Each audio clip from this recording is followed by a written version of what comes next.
წარმოგიდგენთ სააღრიცხვო პროგრამა ბალანსის ვიდეო ტრენინგების კურსის მე-9 ტრენინგს. ბანკთან ინტეგრაცია. მოცემული ტრენინგის თემებია: ბანკებთან ინტეგრაცია და ამონაწერის ავტომატური გატარება, ბანკის ამონაწერის შეტვირთვა, მზა ფორმები და საერთო ფორმატის შაბლონი, საბანკო ამონაწერის შეტვირთვა პროგრამაში, ამონაწერის ჩატვირთვის წესები, ტრანზაქციის საფუძველზე დოკუმენტის შექმნა, ანგარიშგებები, ფულადი სახსრების უწყისი, ფულადი ნაკადების ანგარიშგება, cash flow, ფულადი საშუალებების ნაშთები, საბანკო ამონაწერი, სალაროს უწყისი. ფუნქციონალს დაემატა ბანკიდან ვებ სერვისებით ამონაწერის ავტომატური ჩამოტვირთვის შესაძლებლობა, რაც საშუალებას იძლევა წინასწარ დადგენილი გრაფიკის შესაბამისად გარკვეული პერიოდულობით ფონურად ჩამოიტვირთოს ინტერნეტ ბანკიდან ბოლო სასურველი დღეების ამონაწერი და შეიქმნას დოკუმენტები პროგრამაში არსებული ამონაწერის ჩატვირთვის წესების შესაბამისად. აუცილებელია პროგრამაში ამონაწერის ჩატვირთვის წესები აწყობილი იყოს სწორად, იმისთვის რომ დაიდენტიფიცირდეს ტრანზაქციები და შეიქმნას შესაბამისი დოკუმენტები ბაზაში. ამონაწერის ჩატვირთვის წესებზე ვისაუბრებთ ვრცლად ტრენინგის განმავლობაში. იმისთვის რომ პროგრამაში განახორციელოთ ბანკებთან ინტეგრაცია და ამონაწერის ავტომატური გატარება, გადადით ადმინისტრირების მოდულში და გაახსენით მონაცემების სინქრონიზაციის აწყობები. აღნიშნულ სივრცეში იხილავთ ჩანართს მონაცემების სინქრონიზაცია ინტერნეტ ბანკში. ალამის საგადახდო დავალების გადატვირთვა ინტერნეტ ბანკში. გაძლევთ შესაძლებლობას Excel-ის ფაილის სახით შეინახოთ საგადახდო დავალება, შემდეგ კი ატვირთოთ ინტერნეტ ბანკში. ალამი ბანკებთან ინტეგრაცია ვებ სერვისებით ჩართვის შემთხვევაში შესაძლებელი იქნება ვებ სერვისების საშუალებით ინტერნეტ ბანკში განხორციელებული ოპერაციების ჩამოტვირთვა პირდაპირ პროგრამაში. ასევე პროგრამაში შექმნილი დოკუმენტების ატვირთვა ინტერნეტ ბანკში. ალამი ინტერნეტ ბანკიდან ავტომატური ჩამოტვირთვა გვაძლევს შესაძლებლობას გრაფიკის აწყობის შესაბამისად ავტომატურად ჩამოვატვირთვინოთ პროგრამას ტრანზაქციები ინტერნეტ ბანკიდან. თუ ჩამოტვირთულ ტრანზაქციაზე პროგრამამ აღიქვა ამონაწერის ჩატვირთვის წესი, ამ შემთხვევაში შეიქმნება და გატარდება დოკუმენტი. გრაფიკის აწყობა. ინტერნეტ ბანკიდან ავტომატური ჩამოტვირთვა ალმის გააქტიურების შემდეგ შეგიძლიათ ააწყოთ გრაფიკი, თუ რა პერიოდულობით შესრულდეს ავტომატური ჩამოტვირთვის დავალება. ინტერნეტ ბანკიდან ჩამოსატვირთი დღეების რაოდენობა. გრაფაში ეთითება ბოლო რამდენი დღის ამონაწერი ჩამოიტვირთოს ავტომატურად. სტანდარტულად გაწერილია 2 დღე. ინტერნეტ ბანკთან გაცვლის ლოგი. ინფორმაციული რეგისტრი, სადაც იწერება ინფორმაცია ავტომატურად ჩამოტვირთული ამონაწერის სტატუსების შესახებ. ლოგი შედგება შემდეგი ველებისგან: თარიღი, დოკუმენტი, ანგარიშის ნომერი, ტრანზაქციის ID, დოკუმენტის თარიღი, სტატუსის ტექსტი, მიმღების გამგზავნის დასახელება, საიდენტიფიკაციო ნომერი, შინაარსი, თანხა. ინტერნეტ ბანკის გაცვლის ლოგის შენახვის დღეების რაოდენობა. გრაფაში ეთითება ბოლო რამდენი დღის ინფორმაცია შეინახოს პროგრამამ გაცვლის ლოგის ინფორმაციულ რეგისტრში. სტანდარტულად გაწერილია 30 დღე. ამ ეტაპზე შესაძლებელია ინტერნეტ ბანკიდან ავტომატური ჩამოტვირთვის განხორციელება შემდეგ ბანკებთან: ბაზის ბანკი, საქართველოს ბანკი, კრედო ბანკი, პროკრედიტ ბანკი და TBC ბანკი.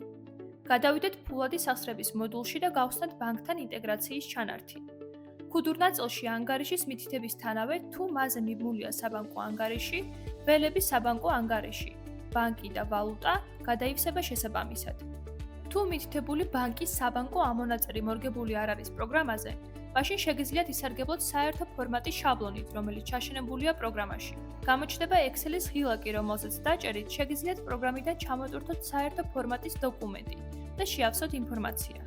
შემდეგ კი შეძლებთ არსებული ფორმატის პროგრამაში შემოტვირთვას. თუ მითითებული ბანკის საბანკო ამონაწერი მორგებულია პროგრამაზე, მაშინ Excel-ის ღილაკი აღარ გამოჩნდება, რაც ნიშნავს იმას, რომ შეგიძლიათ პირდაპირ შემოტვირთოთ პროგრამაში ბანკიდან ჩამოტვირთული საბანკო ამონაწერი. ავტომატური ჩამოტვირთვის ფუნქციონალის გააქტიურება ხდება ადმინისტრირების მოდულში არსებული ბანკთან ინტეგრაციის მისამართების საფუძველზე და საბანკო ანგარიშების ჭრილში. ავტომატურად ჩამოიტვირთება იმ ანგარიშების ტრანზაქციები, რომლებსაც საბანკო ანგარიშის ცნობარზე მონიშნული აქვთ ალამი მონაცემების ავტომატური ჩამოტვირთვის გამოყენება. ალმის გასააქტიურებლად აუცილებელია საბანკო ანგარიშის ცნობარზე მიბმული იყოს მხოლოდ ერთი ბუღალტრული ანგარიში. დამატებითი ინფორმაცია ინტერნეტ ბანკთან ვებ სერვისებით ინტეგრაციის შესახებ თქვენი სასურველი ბანკისთვის შეგიძლიათ იხილოთ ვიდეოს აღწერაში. გადავიდეთ საბანკო ამონაწერის პროგრამაში შემოტვირთვის საკითხზე. შემოვტვირთოთ საბანკო ამონაწერი Excel-ის ღილაკზე დაჭერით. დავინახოთ, რომ ტრანზაქციები ვიზუალურად ერთმანეთისგან განსხვავდებიან. მაგალითად, წითელი ტრანზაქცია ნიშნავს, რომ ამონაწერში მოიძებნა სტრიქონები იდენტური ჩანაწერებით. მწვანე აღნიშნავს, რომ ტრანზაქცია გატარებულია და შექმნილია დოკუმენტი. ნარინჯისფერი ნიშნავს, რომ დოკუმენტი შექმნილია, მაგრამ გატარებული არაა. ლურჯი ასახავს ბაზაში შექმნილ დოკუმენტსა და ამონაწერით შემოტვირთულ დაიდენტიფიცირებულ ტრანზაქციის თარიღებს შორის სხვაობას. შავი ნიშნავს, რომ დოკუმენტი შექმნილი არაა. როგორც ზემოთ აღვნიშნეთ, იმისთვის, რომ სწორი დოკუმენტი შეიქმნას, საჭიროა შესაბამისი ამონაწერის ჩატვირთვის წესი შექმნა, რომლის საშუალებით შეიქმნება ტრანზაქციის შესაბამისი დოკუმენტი. ავირჩიოთ ტრანზაქცია და გავიაროთ მის მაგალითზე ამონაწერის ჩატვირთვის წესის შექმნა. მაგალითად, ავირჩიოთ ბონუსის გადახდის ტრანზაქცია. გავხსნათ ტრანზაქცია და მოვინიშნოთ უნიკალური მონაცემები, რის საშუალებით შევძლებთ პარამეტრების სწორად აწყობას. შედეგად, პროგრამა ტრანზაქციაზე წესს სწორად აღიქვამს და შექმნის დოკუმენტს. არსებულ ტრანზაქციაში უნიკალურ ველად შეგვიძლია მოვინიშნოთ დანიშნულებაში არსებული მნიშვნელობა ბონუსი. წესის ასაწყობად გადავიდეთ ფულადი სახსრების მოდულში და გავხსნათ ამონაწერის ჩატვირთვის წესები. ამონაწერის ჩატვირთვის წესები დაყოფილია თანხის შემოსვლა და თანხის გასვლად ფულადი ტრანზაქციების მიხედვით. პროგრამაში დახვდება სტანდარტულად დამატებული რამდენიმე ამონაწერის ჩატვირთვის წესი, რომელთა გამოყენებაც შეგიძლიათ. გადადით ჩანართში თანხის გასვლა და დააჭრეთ ღილაკს პლუსი. ოპერაციის ტიპი უნდა მიეთითოს გასატარებელი ოპერაციის მიხედვით. თითოეულ ოპერაციის ტიპს აქვს განსაზღვრული მონაცემები და ქმნის განსაზღვრულ დოკუმენტს. წესის ტიპიდან გამომდინარე, მისაწვდომია ფულის შემოსვლასთან და ფულის გასვლასთან დაკავშირებული ოპერაციის ტიპები. ოპერაციის ტიპში აერჩიეთ ხელფასის გაცემა. დასახელებაში გარჩევადობისთვის გაწერეთ ბონუსი. პრიორიტეტულობაში გაქვთ ორი ოპცია: ზოგადი და დამაზუსტებელი. თუ წესზე პრიორიტეტულობაში მითითებულია ზოგადი, მაშინ მოცემული წესი აღიქმება მეორე ხარისხოვნად, ხოლო თუ მითითებულია დამაზუსტებელი, მაშინ მას ენიჭება პრიორიტეტული მნიშვნელობა. თუ ბანკიდან ამონაწერის ჩატვირთვაში ოპერაცია მიესადაგა ორ განსხვავებულ ამონაწერის წესს, ტრანზაქციაში ინფორმაცია გადაივსება დამაზუსტებელი სტატუსის მქონე წესის მიხედვით. ალმის არ გამოიყენება მონიშნვის შემთხვევაში, ამონაწერის ჩატვირთვის წესი გახდება უმოქმედო. შევსების პარამეტრები განსაზღვრავს, თუ რა მონაცემებით შეივსება დოკუმენტი გატარებისას. პარამეტრები დამოკიდებულია ოპერაციის ტიპზე. ყველა ოპერაციის ტიპს აქვს თავისი პარამეტრების შინაარსიდან გამომდინარე. თანამშრომლის ველში გაქვთ შემდეგი ოპციები: დაყენება, გამოთვლა, საბანკო ანგარიშის მიხედვით და ავტომატური ძებნა. დაყენება ნიშნავს კონკრეტული თანამშრომლის არჩევას წესში.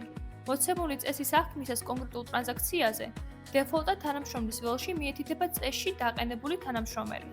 გამოთვლა გულისხმობს პროგრამისტის მიერ შემუშავებული შესაბამისი კოდის გაწერას. საბანკო ანგარიშის მიხედვით გულისხმობს საბანკო ამონაწერის ტრანზაქციაში და პროგრამაში დაფიქსირებულ საბანკო ანგარიშებს შორის შესაბამისობის დადგენას და ამის შემდეგ შესაბამისად თანამშრომლის გადავსებას. ავტომატური ძებნა ნიშნავს სამი რეკვიზიტიდან ერთ-ერთის დამთხოვას და თანამშრომლის ველის შესაბამისად გადავსებას. ეს სამი რეკვიზიტია: საიდენტიფიკაციო ნომერი, საბანკო ანგარიში, დასახელება. ანგარიშის ველში ხელმისაწვდომია შემდეგი პარამეტრები: დაყენება, გამოთვლა, ანალიტიკის მიხედვით. მოდით დავაყენოთ კონკრეტული ანგარიში. ფულადი სახსრების მოძრაობის მუხლის ველში შეგიძლიათ გაწეროთ ფულადი სახსრების მოძრაობის მუხლი, რომელიც დაფიქსირდება დოკუმენტში აღნიშნული ამონაწერის წესის აღქმის შემთხვევაში. ძიების პარამეტრებში ვუთითებთ პარამეტრებს, რომელთა საფუძველზე მოცემული ამონაწერის წესი პროგრამამ უნდა აღიქვას ტრანზაქციაზე იმ უნიკალური მნიშვნელობით, რომელიც ჩვენ მოვინიშნეთ. შესაძლებელია პირობების დაჯგუფება. ჯგუფი A ნიშნავს, რომ ჩამოთვლილი პირობებიდან რომელიმე ერთი მაინც უნდა შესრულდეს. ჯგუფი D ნიშნავს, რომ ყველა პირობა უნდა შესრულდეს. ჯგუფი R ნიშნავს, რომ არც ერთი პირობა არ უნდა შესრულდეს. დავაკორექტიროთ დანიშნულების ძიების პარამეტრი და ხელფასის ნაცვლად დანიშნულებაში გავწეროთ ბონუსი, ვინაიდან ჩვენი ამონაწერის წესი მხოლოდ ბონუსის სახით გადახდებზე უნდა იყოს აღქმული. დააჭირეთ ღილას ჩაწერა და დახურვა. შედეგის სანახავად გადავინაცვლოთ კვლავ ბანკთან ინტეგრაციის ჩანართში. შემოვტვირთოთ ახლიდან ამონაწერი და დავაკვირდეთ ტრანზაქციას. დავინახავთ, რომ ჩვენ მიერ არჩეულ ტრანზაქციაზე იქნება აღქმული შესაბამისი ამონაწერის წესი, ბონუსი. ტრანზაქციის საფუძველზე დოკუმენტის შექმნისთვის მონიშნეთ სასურველი ტრანზაქცია ალმით და დააჭირეთ ღილაკს პლუსი.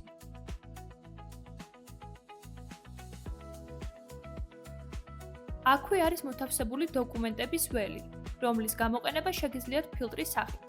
მაგალითად, თუ დოკუმენტის ველში მიუთითებთ გატარებული, იხილავთ ყველა გატარებულ დოკუმენტს ამონაწერის საფუძველზე. ამონაწერის ტრანზაქციები, რომლებიც Excel-ით ან ვებ სერვისებით შემოიტვირთა და არ გატარებულა პროგრამაში, შესაძლებელია აღდგეს ამონაწერის დამუშავებიდან, ღილაკზე ამონაწერის გენერირება შეუქმნელი ტრანზაქციებით დაჭერით, საბანკო ანგარიშისა და პერიოდის ჭრილში. Excel-ის ფაილით მონაცემების შეტვირთვისას ჩვენ არ გვჭირდება პერიოდის განსაზღვრა, თუმცა როცა პროცესი ხორციელდება ბანკთან ინტეგრაციით, აუცილებელია პერიოდის მითითება. თუ ტრანზაქციაზე პროგრამამ ვერ აღიქვა წესი, შესაძლებელია წესის მანუალურად დაყენება როგორც ცალკეულად, ასევე ჯგუფურად.